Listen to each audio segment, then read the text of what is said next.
أعوذ بالله من الشيطان الرجيم بسم الله الرحمن الرحيم وصلي وسلم وبارك على سيدنا ومولانا محمد وعلى آله وصحبه والحمد لله رب العالمين.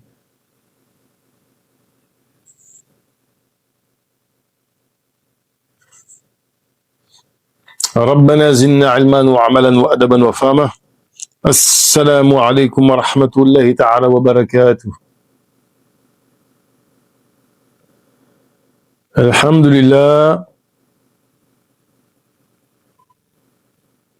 on est toujours dans cette lecture de l'ouvrage, de la thèse du docteur Doudou Mané Diouf, qui, alhamdulillah,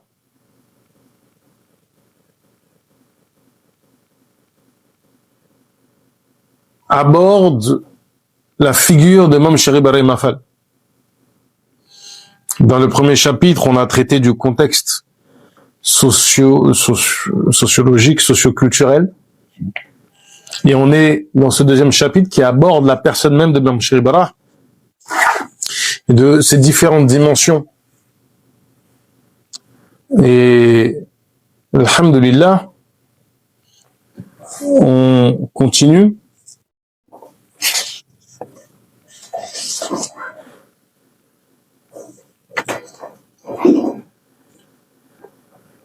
On a abordé justement le fait qu'il avait été un régulateur social à travers notamment ses différents mariages.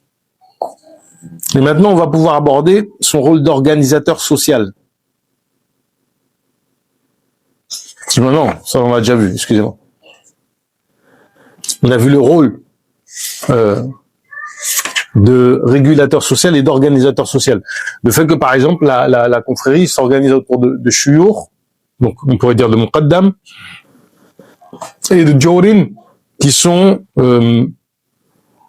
des coordonnateurs, qui peuvent aussi être des éducateurs spirituels par ailleurs.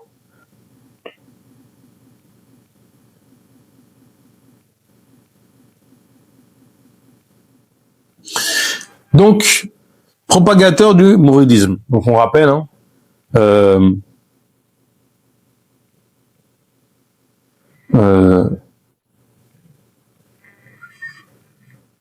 le mot mouridisme ne nous convient pas, à nous, personnellement.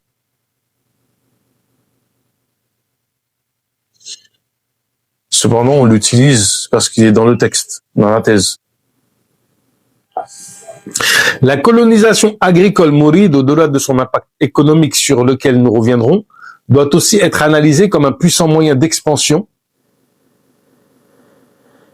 et de rayonnement du mouridisme naissant. Alors ça, c'est une chose qui est très importante, c'est que dans la démarche classique que l'on connaît, qu'on a déjà expliqué, où le modèle des Dara, donc ces écoles, bien souvent, mais ça a été systématisé avec Cheikh al-Khadim, modèle apprentissage religieux, travail des champs, donc travail du corps et de l'esprit.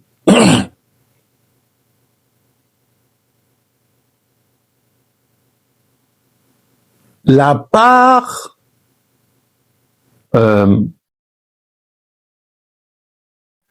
si vous voulez, la dimension justement travail du corps, donc tous les domaines agricoles, a beaucoup été traitée par des écrits d'universités occidentaux. C'est pour ça que, d'ailleurs, on aura l'occasion de lire aussi un ouvrage écrit par nos savants sur le patrimoine intellectuel qui existe chez les mourides.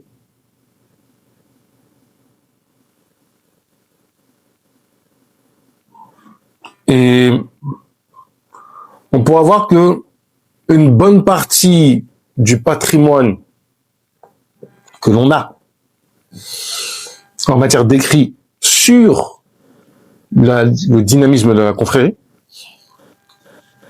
vient d'une analyse qui est souvent de sociologues, d'économistes, on pourrait même dire marxistes, bien souvent. C'est bien souvent des socialistes marxistes.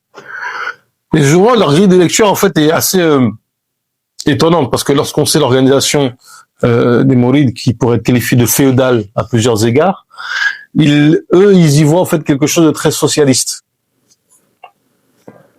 En tout cas, c'est tout ça pour dire que je crois qu'il y a une thèse il y a une étude qui s'appelle les marabouts de l'Arachide, ce genre de choses. En tout cas, ces écrits-là sont édifiants. Sont vraiment édifiants sur tout un pan économique. Mais là, ce qui va nous intéresser, ça va être déjà premièrement la question de la da'wa, comment on a amené des gens soit à se convertir, soit à prendre la bay'a. Et d'autre part, je pense aussi c'est très important de me souligner, on va expliquer comment s'est mis en place le système économique, le modèle mouride sur le plan économique, qui fait que jusqu'à aujourd'hui, en fait, le dynamisme économique du Sénégal est grandement lié en fait à la confrérie.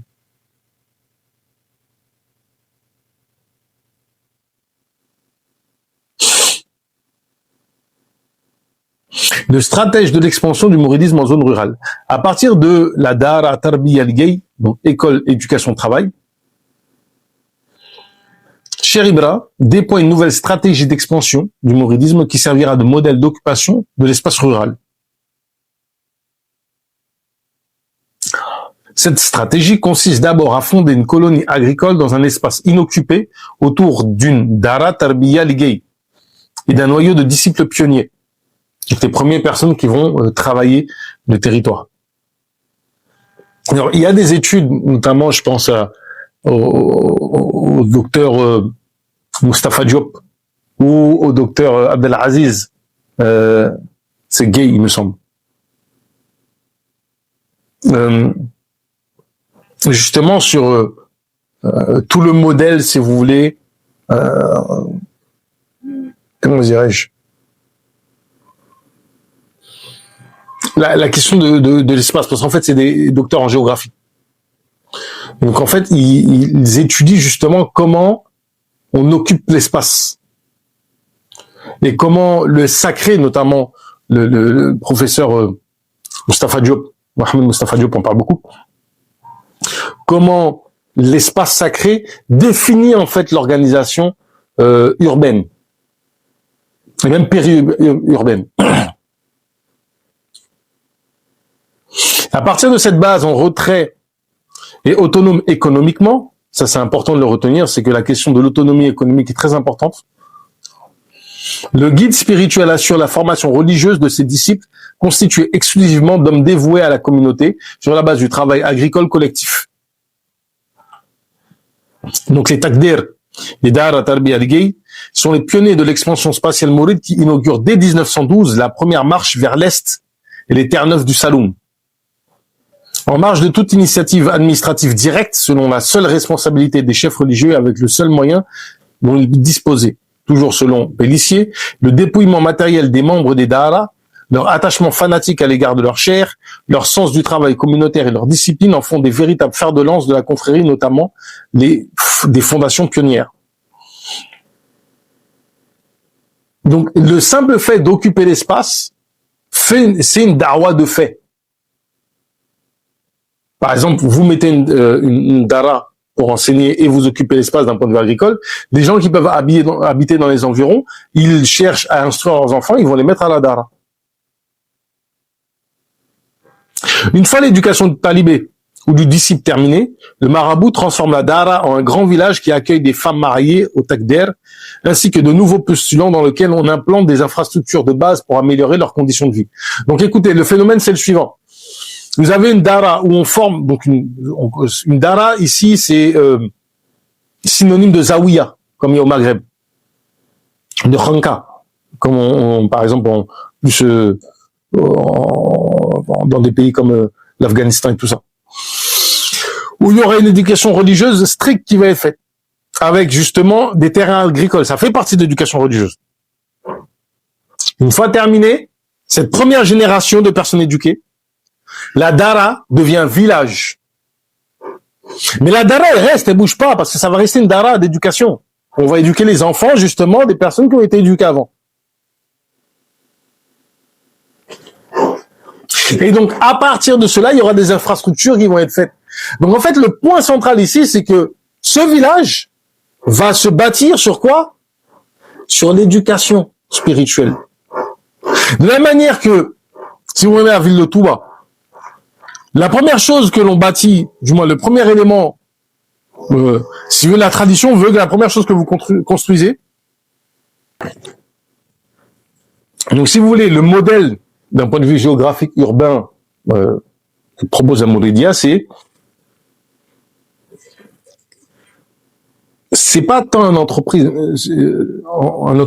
c'est-à-dire que c'est que l'humain modifie son territoire, son environnement. La maîtrise de l'espace est avant tout spirituelle. Et donc il y a une question d'accord, de se mettre en accord, en harmonie avec l'espace dans lequel on vit. Et comment ça se fait? Par une éducation religieuse stricte, spirituelle, et une gestion de l'espace qui permet de nourrir les âmes et de rendre autonomes.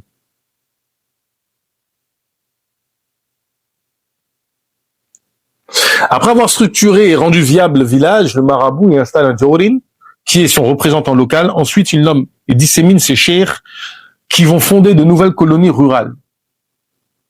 Donc le jawrin qui a le rôle de représentant et en même temps de coordinateur des différentes actions sociales, etc. À qui on doit, si vous voulez, c'est quasiment un gouverneur en fait. Et les chouyours qui ont plus un rôle d'éducateur. Après, un jawrin, et un shir, ça peut être ensemble. Ça peut être la même chose. Il y a des chouyours, tarbiya, des chouyours éducateurs qui vont pas forcément être des jawrin, et inversement, les jawrin qui vont pas forcément être des chouyours éducateurs. Ils doivent toujours avoir un minimum d'instruction quand même.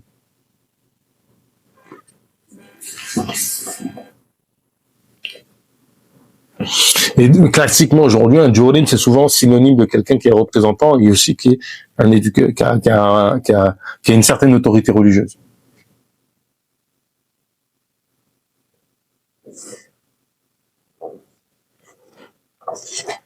Ayant assuré ses bases, le marabout se déplace à nouveau pour installer dans une nouvelle zone de propagation de sa doctrine, encore inoccupée et isolée, pour y produire les mêmes modèles d'occupation de l'espace et d'expansion.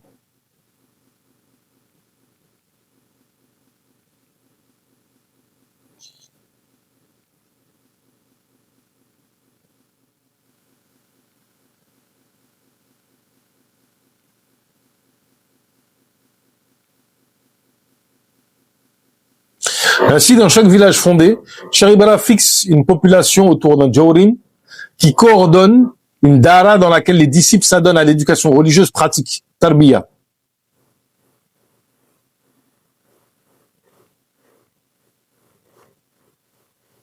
Et aux travaux champêtres, au gré de ses nombreux déplacements.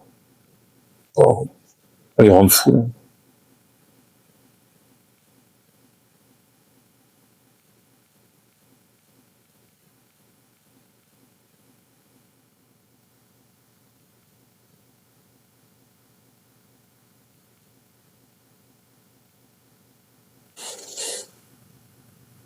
Bon, on commence. Sharibara donc fixe une population autour d'un jawrin qui coordonne une dara dans laquelle les disciples s'adonnent à l'éducation religieuse pratique tarbiya et aux travaux champêtres. Au gré de ses nombreux déplacements en zone rurale, il met en place un réseau satellitaire très dense de villages de culture qui sont à la fois des pôles économiques Ils sont à la fois des pôles économiques et des centres de rayonnement de la culture mouride. Cette stratégie d'essaimage et d'occupation de l'espace initiée par Cheikh Ibrahim Afal, dans lequel la Dara et les Takder ont joué un rôle fondamental, a été analysée par Pellissier qui, dans le cadre de la colonisation des terres neuves par les Mourides, il déclare la chose suivante. La Dara est en effet une installation mouvante, à la fois dans le temps, puisqu'elle peut se transformer en village en vieillissant, et dans l'espace, car sur le front pionnier, elle est le type même de la fondation d'avant-garde jouant le rôle de section d'assaut, destinée à être relevée par le gros de la troupe, les cultivateurs chargés d'assurer l'occupation permanente du terrain. En gros, ici, Pellissier fait une analogie en disant que la Dara, c'est comme quasiment une garnison qui est prêt à donner à chaque instant, en fait, des personnes qui répondraient à l'appel, en fait, en n'importe quelle circonstance.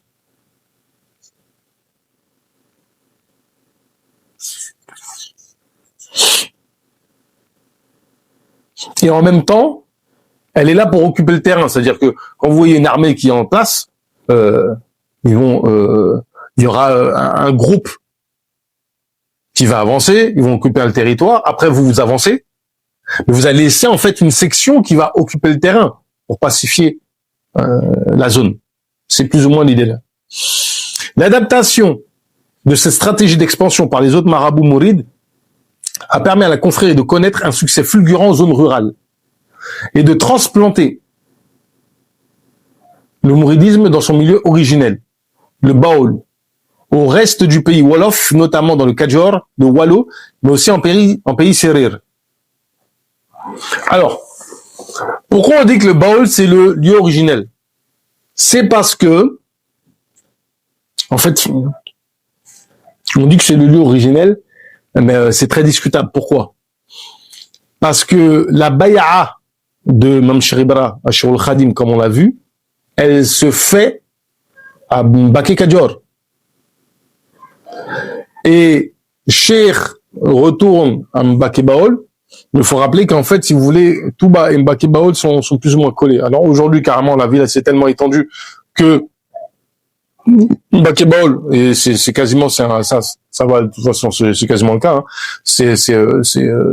C'est un quartier de Touba, quasiment, si vous voulez, vous faites 2 mètres, vous faites 10 mètres, vous êtes à Mbake Baol.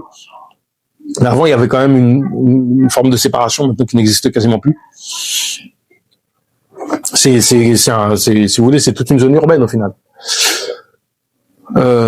Mais son milieu originel aussi, c'est parce que, si vous voulez, Cheikh, radiallahu an, Cheikh al-Khadim, né au Baol.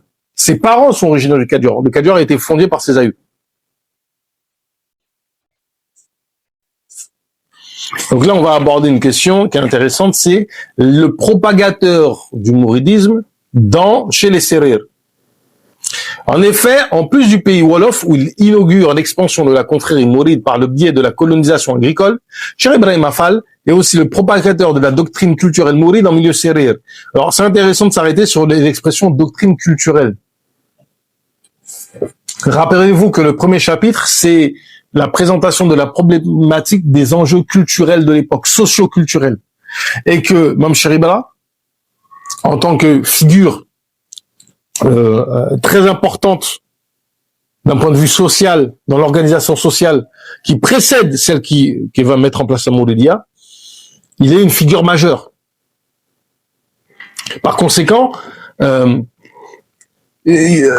la doctrine est à la fois spirituelle, métaphysique, comme on peut le voir à travers les écrits de Cheikh, où on revient à un islam qui est extrêmement rigoureux, non seulement dans la pratique, dans la croyance, et en matière d'orthodoxie, et avec une place accordée au tasawwuf qui est, j'ai envie de dire, transcendante, qui est extrêmement, je parle même pas d'importance, je parle de transcendance pure, parce que le tasawwuf ne se présente pas sous sa forme de tariqa, c'est-à-dire de voie initiatique uniquement, à savoir que un shir vient avec une nouvelle tariqa, une nouvelle méthode qui va permettre d'éduquer les gens. Non, la Mouridia se présente comme un tajdid, comme une réforme. notamment une réforme sociale, et qui est reproduisible dans toute société qui connaît les mêmes difficultés, qui est en vérité la société mondialisée que l'on connaît aujourd'hui. C'est ça qui est important. Et donc ici, on parle de doctrine culturelle parce que il y a une réforme qui prend racine dans l'islam, dans la charia.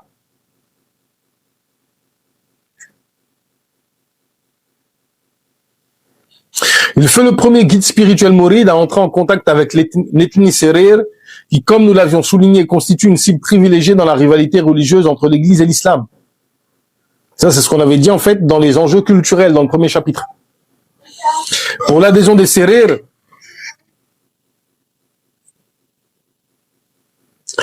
comme nous l'avons souligné, donc l'ethnie Serer constitue une cible privilégiée dans la rivalité religieuse entre l'Église et l'islam pour l'adhésion des Serer à leur doctrine religieuse.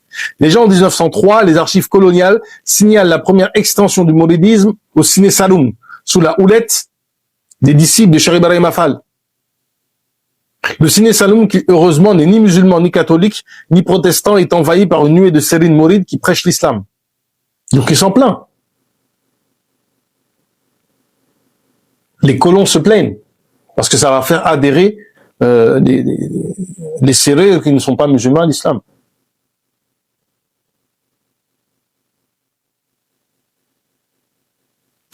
La présence de Cheikh Ibrahim Afal et de ses disciples est aussi signalée par les archives coloniales dans le Saloum. Plus précisément, à Khaban, avec Abdullah Djao, et Tasset et Sherma Diop.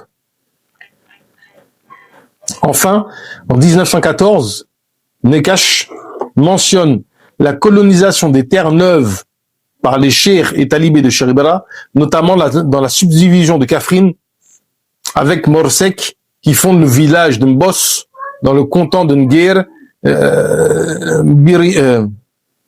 Birkilan, et dans la province du Cahoun, et Cheikh Issa Diène de Lagan et Cheikh Aliou Diouf de Lambaye. À noter que Lambaye est un territoire connu, justement pour notamment la famille Diouf, qui sont des Sérères.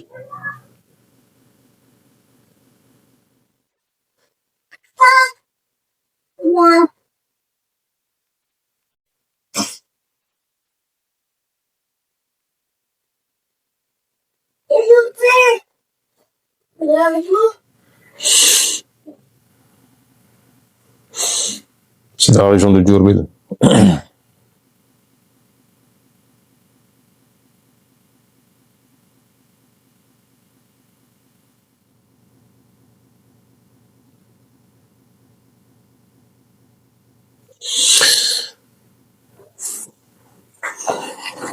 Évidemment, Lambaye qui est dans le Baoul. Donc il y avait déjà une histoire, en fait, j'ai envie de dire commune. Malgré l'opposition de l'autorité coloniale quant à l'expansion du mouridisme chez les Sérères, la propagande mouride de Cheikh Ibrahim dans le Sine Saloum s'avéra très efficace avec l'adhésion en masse des Sérères à la confrérie, comme le confirme le rapport politique. Les Sérères eux-mêmes, qui de tout temps ont résisté à l'islam et gardé leur doctrine fétichiste, se laissent séduire par la croyance nouvelle, donc le mouridisme, et peu à peu, ils renoncent à leur vieille tradition, abdiquent leur indépendance et deviennent la chose des cheikhs. Des cheikhs quoi? Mourides.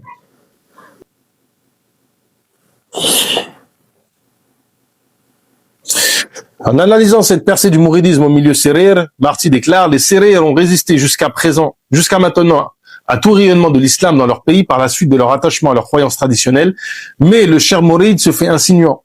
Il sait adapter la doctrine islamique aux nécessités de la situation. Il permet aux néophytes de conserver intégralement son genre de vie propre et notamment son ivrognerie, pourvu qu'il prononce l'acte de foi mouride. C'est la première brèche de l'islam dans le bloc fétichiste. Alors ici c'est intéressant parce que on a des anecdotes comme ça, aujourd'hui encore, de ma chère de Darwa, qui vont dire à quelqu'un: deviens musulman. Oui, mais je prie pas, deviens musulman. Et en fait, c'est une question de priorité. Comment tu rentres dans l'islam? Et après, les interdits vont venir au fur et à mesure. Et ce qui nous intéresse ici, c'est que on rappelle, on insiste sur le fait qu'il y a une réforme, un changement de paradigme qui est proposé, et on peut même voir dans ce tajdid, dans cette réforme dans ce tajdid, donc le mot réforme n'est pas correct ici, pour traduire tajdid, c'est plus rénovation. Il y a clairement un miracle qui fait que des gens qui pendant des siècles, là on est au XIIIe siècle de l'Hégire, au XIVe siècle de l'Hégire, et réaliser que au XIVe siècle de l'Hégire, c'est-à-dire que pendant 14 siècles, alors l'islam arrive dans la région dès le IIe siècle à peu près. Donc il y a quasiment 1000 ans où ils n'acceptent pas l'islam. Et maintenant ils l'acceptent.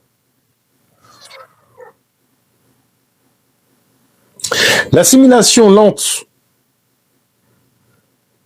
Donc le succès de la propagande de Cheikh Ibrahim Fall chez les Serer résulte en grande partie des atouts culturels du mouridisme, comme le confirme d'ailleurs Pellissier selon ce dernier. Donc selon ce dernier, l'assimilation lente et progressive des Serer par les Wolof mourides résulte de plusieurs facteurs qui sont entre autres l'établissement de relations pacifiques, tolérantes et d'échanges quotidiens entre les deux populations. Et ça, c'est très important, c'est que il y a 3 grandes phases d'islamisation dans l'Afrique subsaharienne.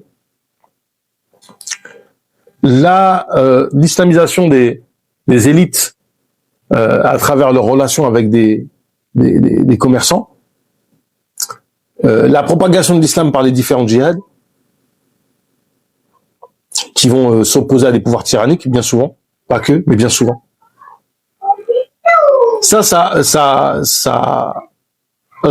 vous voulez, ça étend l'influence politique. Mais l'islam qui fait que les gens se convertissent, clairement, c'est par le biais d'une voie pacifique qui se systématise et se diffuse de façon pérenne dans les populations, justement pendant la colonisation.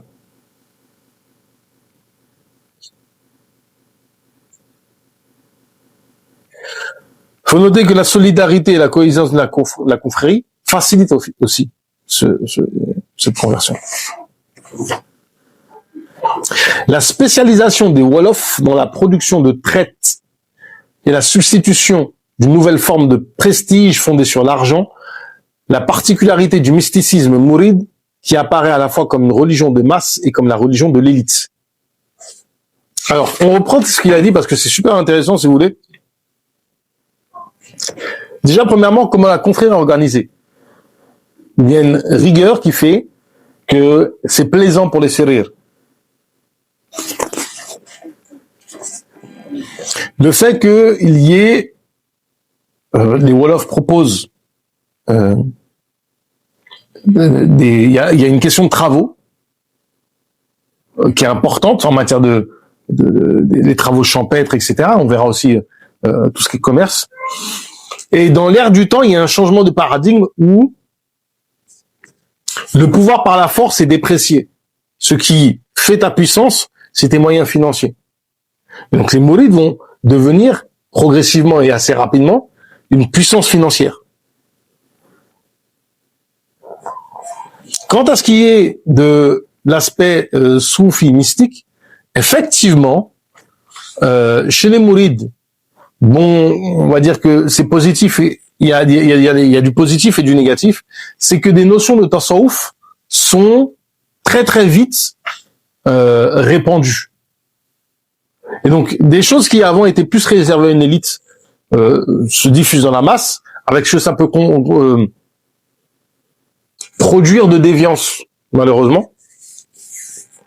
Mais en même temps, il y a une question d'adhérer à une élite ne serait-ce que par le fait de connaître certaines choses, d'une part, mais avec la possibilité de cheminer et de connaître cela. L'un des grands problèmes qu'on a aujourd'hui, je pense notamment au contexte francophone français, en France ou en Belgique, c'est que beaucoup de musulmans n'ont aucune idée de c'est quoi le cheminement spirituel et de c'est quoi se rapprocher d'Allah Ta'ala. Et même mieux que des fruits de ce cheminement. Et comme les gens n'ont pas connaissance des fruits de ce cheminement, au final, ils ont même pas envie d'y aller. Parce qu'ils savent pas c'est quoi. Ils n'ont même pas ce désir. Ça ne leur traverse même pas l'esprit. Parce qu'on ne leur dit pas c'est quoi le plaisir, la réalité de l'amour d'Allah et de son messager.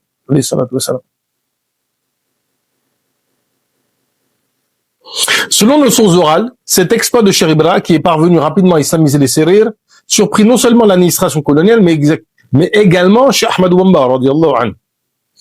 Et quand celui-ci demanda un jour à son disciple comment il réussit à islamiser les Sérirs, si attaché à leurs croyances et traditions, Cheikh Ibra lui répondait en ces termes: je vis ma culture en les laissant vivre leur culture jusqu'à ce qu'ils se rendent compte que ma culture est meilleure.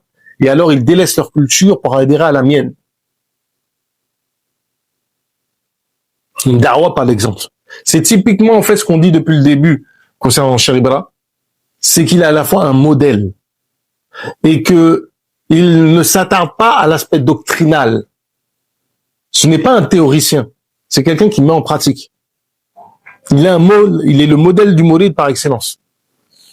En plus du milieu rural, zone naturelle et originelle du mouridisme, la propagande de Cheikh Ibra Fall a eu aussi comme cible les villes émergentes du Sénégal. Et ça, on le verra, Inch'Allah, la prochaine fois. ربنا زدنا علما وعملا وأدبا وفرح وهب لنا يكرم في التلاوة خيرا كثيرا منك والحلاوة وصلي وسلم وبارك على سيدنا ومولانا محمد وعلى آله وصحبه والحمد لله رب العالمين.